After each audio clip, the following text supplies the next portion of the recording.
Hello hello check check hello. बरं आवाज येतो ना सर्वांना? या ठिकाणी मित्रांनो पुन्हा एकदा जमलेल्या माझ्या तमाम मायबाप रसिक प्रेक्षकांना शाहीर राजेश निकमचा दुसऱ्या फेरीचा शाहिरी मानाचा मुजरा मानाचा मुजरा मानाचा मुजरा. या ठिकाणी बघा मित्रांनो, शाहिरांनी त्यांच्या परीनं अगदी सुंदर कार्यक्रम करण्याचा निश्चित प्रयत्न केलेला आहे. आणि म्हणून बुवा मगाशी मी तुम्हाला एवढ्यासाठीच म्हटलं की मी कोणाला डिवचून बोलत नाही, पण सध्या शक्तीसुर्यामध्ये अशी अवस्था आहे ना, जसं आपण म्हणतो की इंडिया पाकिस्तानची मॅच असते की म्हणतात मॅच फिक्सिंग होते है ना. सध्या अशी सिच्युएशन चालू आहे शक्तीसुर्यात की काही शाहिरांची मनं जपण्याचा प्रयत्न करतात. का तर एका बैलाला काय नांगर हाकत नाही ना, नांगराला 2-2 बैल लागतात. पण बुवा मी तुम्हाला मगाशीच म्हटलं आपल्याला दोघांना बुवा ही जोडी अशीच टिकून ठेवायची, बुवा अशीच टिकवायची. तुम्ही आज सुंदर कार्यक्रम केला, पण बुवा आज कुठेतरी थोडस वाईट वाटलं की तुम्ही आज खुर्चीत बसून कार्यक्रम करताय. बुवा आई माझ्या कोटेश्वरीकडे प्रार्थना करतो की अगदी काही थोड्या दिवसात बुवा तुम्ही स्वतःच्या 2 पायांवरती उभे राहून बुवा कार्यक्रम करण्यासाठी उभे राहा बुवा. आणि सुंदर बुवा अतिशय सुंदर बुवा कार्यक्रम केला.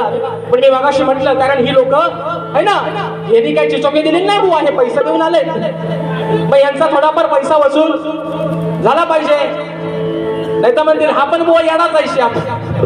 आणि म्हणून मित्रांनो अगदी तुमचा जास्त वेळ घेणार नाही, थोडक्यात जो आयोजकांनी टायमिंग दिलेला आहे त्याच्यामध्ये निश्चित मित्रांनो कार्यक्रम संपवण्याचा प्रयत्न करतोय. बक्षीस आलेला आहे बुवा बारी खटलावा नक्की फुटवणार प्रसन्नता मांडवकर 101 रुपयाच्या पारितोषिकाने मनाचा मुजरा करतो. आणि म्हणून बघा मित्रांनो शक्तीसुर्याचा जो मेन गाभा आहे प्रश्न उत्तराचा शाहिरांचा विषय आहे. आणि म्हणून बघा बुवा जो माझ्या वाचनातून जो माझ्याकडे एक तुमच्या विषयाचा जो भाग आलेला आहे, कारण आशय एक आहे मात्र परंतु त्या आशयाची उत्तरे प्रत्येक ग्रंथामध्ये मित्रांनो अनेक पद्धतीने आहेत. आणि त्यातलाच एक बुवा आशय, त्यातलाच एक भाग बुवा माझ्या वाचनातून गेलाय, माझ्याकडे आलेला आहे. शाहिरांचा प्रश्न असा आहे की रावणाची बहीण शूर्पणखा ही कलियुगात कोणत्या रूपात वावरते आणि तिचं नाव काय? शाहीर माझ्याकडे जो तुमचा एक आशय जो प्रश्न तुमचा आहे त्याचा एक माझ्याकडे आशय आलेला आहे. नीट लक्ष देऊन ऐका, कानातला चोथा जरा बाहेर काढा बुवा आणि ऐका बुवा. जो माझ्याकडे आशय आलेला आहे, माझ्याकडे जो एक भाग माझ्या वाचनातून गेला आहे, तुमच्या प्रश्नाचं बुवा उत्तर देण्याचा प्रयत्न करतोय बुवा. जर योग्य असेल तर बुवा तर प्रामाणिकपणे रंगमंचावरती येऊन मान्य करा, नसेल तर 7 तारखेला आपला झोंपाट परत आहे बुवा, तिथं निश्चित तुमच्या बुवा तुम्हाला वेगळं उत्तर देण्याचा प्रयत्न करेल. पण आज जे उत्तर बुवा तुम्हाला देतोय ते जर योग्य असेल बुवा तर या रसिकराजाची साक्षी त्याचं मान्य करा. बघा रावणाची बहीण शूर्पणखा ही सध्याच्या कलियुगामध्ये कोणत्या रूपाने वावरते आणि तिचं नाव काय, असा शाहिरांचा विषय आहे. बघा मित्रांनो लक्ष असावं की राक्षस कुळाचा नाश होऊ नये, राक्षस कुळाचा नाश होऊ नये म्हणून दैत्यांचे शुक्राचार्य दैत्यांचे गुरु, राक्षस कुळाचा नाश होऊ नये म्हणून दैत्यांचे गुरु भगवान शुक्राचार्य यांनी शूर्पणखेला त्या लंकेतून पळवून एका अशा वाळवंटी ठिकाणी नेऊन ठेवलं ज्या ठिकाणाचं नाव होतं सौदी अरेबिया.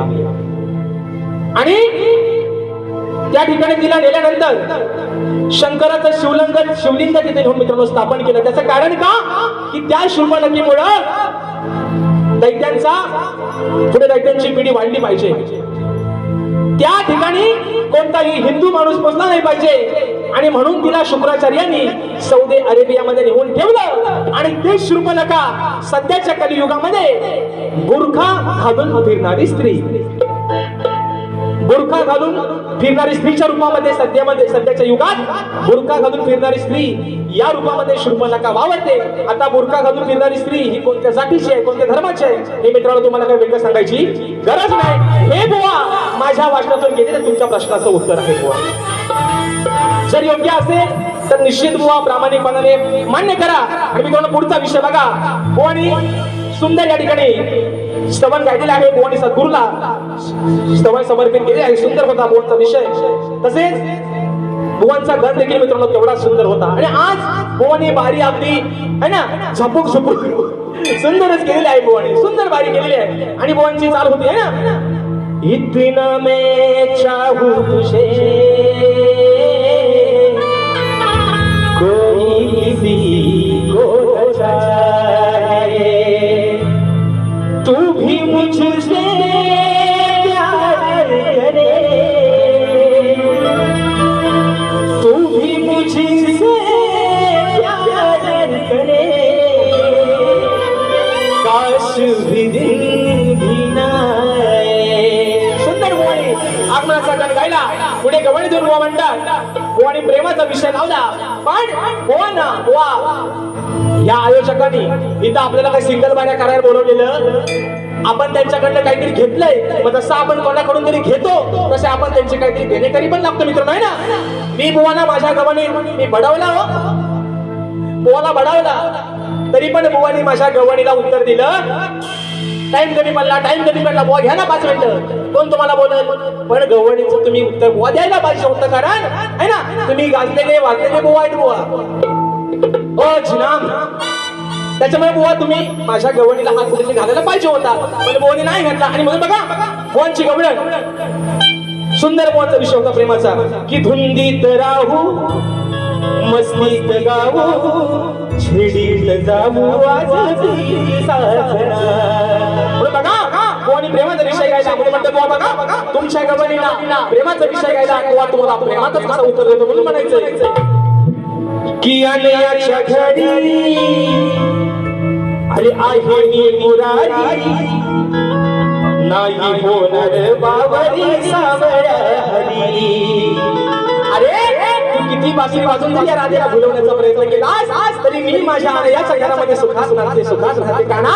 म्हणून म्हणते अरे आनयाच्या घरी आहे मी मुरारी नाही होणार बावरी मी सावळ्या हरी. आणि म्हणून बघा पहिला विषय परत बुवा म्हणून गेले. म्हणतात झिमन बुवा काय आहे. बुवा म्हणतात लावतो ताकद.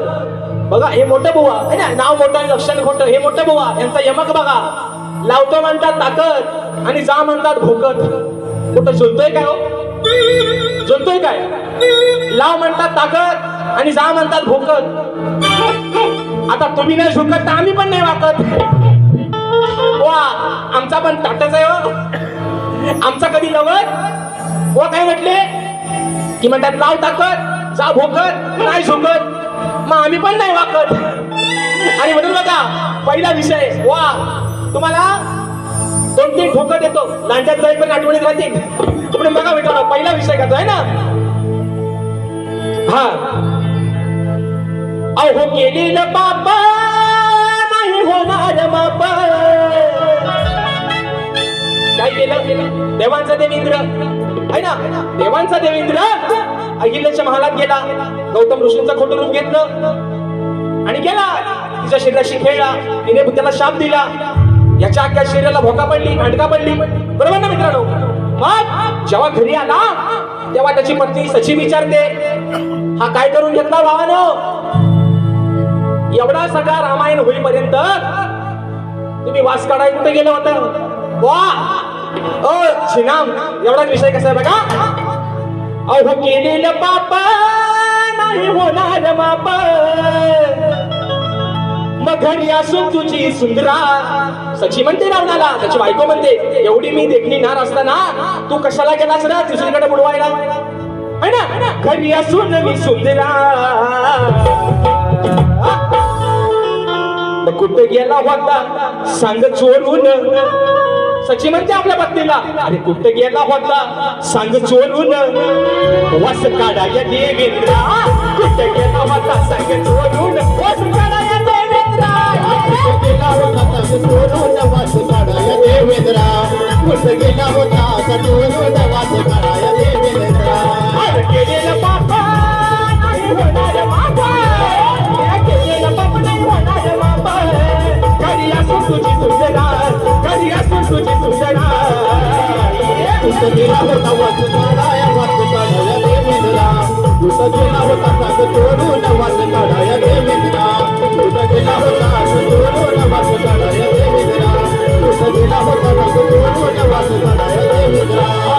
परत बोकडं बोलून गेले की म्हणतात श्रीमंतवाने म्हणतात बरे बरे जणांना काय ते दिलेलं आहे आणि म्हणतात तुझी सालाकडी वा तुमची काय पोल्ट्री का अर्जंट साला आणि पिसा काढाय तर तुमची आज मी काढतो हा म्हणजे प्रेमाने काढतो मित्रांनो कारण खरं मित्रांनो खरं सांगतो म्हणजे आपण असं आहे काय राजादा मी जर वाकडी असं त्याला नियम पण वाकडाच काढतो मी हो आणि म्हणून बुवा तुमचा नियम सरळ आहे म्हणून तुम्हाला मेड पण सरलच लागतो बुवा हा अजून असं काय काय हाय 900 900 तुमच्याकडचंच आहे तुमचे धन त्यांना देखो थोडासा इंजेक्शन तरी काय म्हणताय दादा आणि म्हणून बघा दुसरा विषय की बुवानी प्रश्न पण गायलं है ना इश्क और प्यार का मजा लीजिए वा वा माझ्यासोबत 2 बाऱ्यांना तुम्ही हेच प्रश्नपत्र गायलं आणि आज पण तुम्ही तेच गाताय मी तुम्हाला त्याचं उत्तर पण दिलं मग बुवा तुमच्याकडे लोकांना देण्यासारखं काही नवीन नाही का हो सांगा ना बुवा भाषणामध्ये म्हणतात भाषणपदामध्ये बोलून गेले आहे ना रंगला हा डाव शाहिरा जोर जरा लाव बुवा माझा जोर मी एकदाच लावतो पण तो कायम लक्षात राहतो आणि तुम्हाला तो थोडाफार माहिती आहे म्हणून मित्रांनो बघा अगदी शॉर्टकट मध्ये वेळेअभावी बारीक करतो दुसरा विषय करतोय बघा हा हा बघा तोच विषय मित्रांनो दुसरा विषय इंग्रज आणि अहिल्याचा कसा गातोय बघा अरे आला आला भोग तुझ्या नशिबी आला अरे आला आला भोग तुझ्या नशिबी आला आता लागली तुझी फाटायला मला हवी होती तुला वाटायला बरोबर ना लाज हवी होती तुला वाटायला जेव्हा बाहेरच गेलास चाटायला लाज हवी होती तुला वाटायला जेव्हा बाहेरच गेलास चाटायला लाज हवी होती तुला वाटायला जेव्हा बाहेरच गेलास चाटायला लाज हवी होती तुला वाटायला जेव्हा बाहेरच गेलास चाटायला आला भोग नशिबी आला आला भोग नशिबी आला आता लागली का तुझी फाटायला लाज हवी तुला ती वाटायला जेव्हा बाहेरच गेलास चाटायला लाज हवी होती तुला वाटायला जेव्हा बाहेरच गेलास चाटायला लाज हवी होती तुला वाटायला जेव्हा बाहेरच गेलास चाटायला जेव्हा हवी होती तुला वाटायला जेव्हा बाहेरच गेलास चाटायला. या ठिकाणी आमचे शिष्य प्रमोददादा गोवाळकर दादांच्या माध्यमातून 900 रुपयाचं पारितोषिक आलेलं आहे मानाचा मुजरा करतो तसेच मी विघ्नेश सुरेश शिगवण बारी खटलवा गोवा गायकी खूप सुंदर केली 101 रुपयाचा पारितोषिक आले शाहिरी मानाचा मुजरा करतो आणि म्हणून बघा गोवा त्यांच्या प्रत्येक कार्यक्रमामध्ये कारण यांचा आणि आमचा झोंबाड व्हावा अशी बरेच लोकांची इच्छा होती पण तो शेवटी है ना आता प्रयश्रमानं काही लोकांच्या तो विषय मित्रांनो मार्गी लागलेला आहे गणपतीच्या पहिल्या दिवशी ज्या दिवशी बाप्पाचं आगमन आहे त्या दिवशी गोवांसोबत संगमेश्वरला माझा पहिला कार्यक्रम लाईव्ह मधला पहिला कार्यक्रम गोवांसोबत होणार आहे आणि गोवा इथं पुढे आपला झोंबाट अजून लई जोरात होणार आहे पण गोवा प्रत्येक कार्यक्रमामध्ये म्हणत जाता की म्हणतात मी शिवाची बाजू मांडतोय तर 5 तारखेला गोवा बोलून गेले 5 तारखेला म्हणजे गेल्या जुलैमध्ये गोवांचा माझा कार्यक्रम झाला होता आणि त्यानंतर आता कार्यक्रम होतोय तो गोवांचा एक विषय आहे ना गोवांचा एक विषय होता गोवानी माझ्यासोबत दुसऱ्या बाजूला एक विषय लावला होता तो विषय होता गांडीव धनुष्याचा बरोबर आहे ना मित्रांनो गांडीव धनुष्य कोणाचं अर्जुनाचं गोवानी मला असा विषय लावला होता की म्हणतात तुझ्या गांडीवा मारी नाही म्हणजे तरी धनुष्याचा विषय तो बाणाचा विषय लावला आता मला मित्रांनो सांगा गोवा म्हणजे तुमची चूक तुमच्या लक्षात आणून देतोय कशी ती फक्त बघा पदरात घ्या तुमची आणि जमल्यास तुमचा चोपडी पण लिहून ठेवा विषय मित्रांनो असा गांडीव धनुष्य कोणाचं अर्जुनाचा बरोबर आहे ना आज मी आदिमायेची बाजू मांडतोय मी स्त्रीची बाजू मांडतोय आणि बुवा पुरुषाची बाजू मांडतोय बरोबर आहे ना गांडीव धनुष्य अर्जुनाचं त्याने मारलं कोणाला कौरवाला बरोबर आहे ना म्हणजे धनुष्य मारणारा पण पुरुष है ना आणि ज्याला मारला तो पण कोण बाप्या है ना मग बुवा तुम्ही तो धनुष्य तो गांडीव तुम्ही धनुष्य मला नाही मारू शकत बुवा तो तुमचा तुम्हीच गांडीव मारून घेतला आहे तो कसा ऐका ना बघा ना मित्रांनो बरोबर आहे ना गांडीव धनुष्य कोणाचा? तो होताच गांडीव धनुष्य, त्या धनुष्याचं नाव आहे गांडीव धनुष्य. मग तो कोणाचा? अर्जुनाचा. अर्जुन कोण होता? पुरुष. मारला कोणाला? कौरवाना. कौरव कोण बुवा? बाई नव्हतं, ते पण पुरुषच होतं. मग तो धनुष्य अर्जुनानं, तो गांडीव त्याने कौरवांच्या मारला. आता तुम्ही बापाची बाजू म्हणता, पण तुमचा तुम्हीच घातला मारून. अगदी हवा तसा घ्या, वाटभर घ्या बुवा. आणि म्हणून बघा पुढचा मित्रांनो विषय, हा विषय बघा असा आहे की मित्रांनो, नामदेव, संत नामदेव यांच्या लग्नाचं वरण नेण्यासाठी एक बैल आलेला असतो आहे ना, एक बैल. पण त्या बैलाला असा गर्व होतो की म्हणतो ह्या वराडाचा बोजा मी एकटाच घेईन म्हणतो, काय पण होऊ दे म्हणतो. आणि मग ते पाठीवरनं वजन घेत असताना हे सर्व बाकीचे रिकामे चालत असतात आणि बैल आपला पाठीवरती बोजा घेऊन चाललाय. पण तो बोजा एवढा काय त्याला म्हणजे पेलत नाही, गर्वहरण झाला. बैल खाली बसतो. कुठं बसतो? खाली. तो विषय काय सांगला बघा मित्रांनो, हा शेवटचा विषय गातोय आयोजक भारी संपवतो म्हणून बघा. अहो गर्वानं याची झाली तरा, अहो गर्वानं याची झाली तरा, जरा ऐकून घ्या माझं हो पहिलं.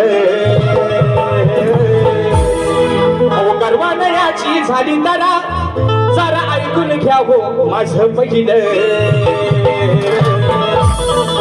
अहो म्हणतो मला सोडा सैल, पहिलं म्हणते हा.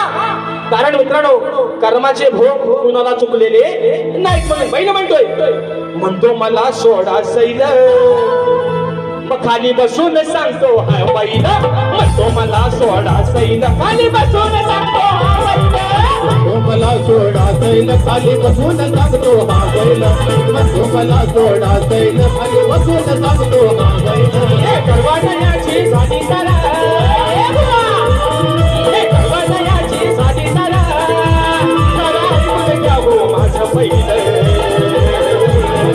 म्हणतो मला सोडा सैल. खाली बसून सांगतो हा बैल, म्हणतो मला सोडा सैल. खाली बसून सांगतो हा बैल, म्हणतो मला सोडा सैल. खाली बसून सांगतो हा बैल, म्हणतो मला सोडा सैल. खाली बसून सांगतो हा बैल, म्हणतो मला सोडा सैल. खाली बसून सांगतो हा बैल. आणि म्हणून मित्रांनो, पुन्हा एकदा या आयोजकांचे लाख लाख आभार मानतो. तुम्हा सर्व रसिक प्रेक्षकांचे मनपूर्वक तुम्हाला धन्यवाद देतो. वेळात वेळ काढून मित्रांनो आपण या कार्यक्रमासाठी उपस्थित राहिला. कार्यक्रम वेळेअभावी या ठिकाणी मित्रांनो संपवा लागतोय. शाहिराने देखील एक सांगणं आहे बुवा, तुम्ही एक नावाजलेले शाहीर, गोड गळ्याचे गायक आहात. निश्चित प्रकाशी म्हटल्याप्रमाणे या रंगदेवताच्या चरणी प्रार्थना करतो की तुम्ही जे तुमचे पहिले दिवस होते ते पुन्हा येऊ देत, अशी त्या रंगदेवतेच्या चरणी प्रार्थना करतो. आणि बुवा तुम्हाला देखील तुमच्या दुसऱ्या फेरीसाठी लाख लाख शुभेच्छा देतो. आणि रसिका, तुम्हा सर्वांच्या साक्षीनं आजचा माझा हा कार्यक्रम या ठिकाणी संपला असं मी जाहीर करतो. बोल श्री गणपती गजानन महाराज की जय.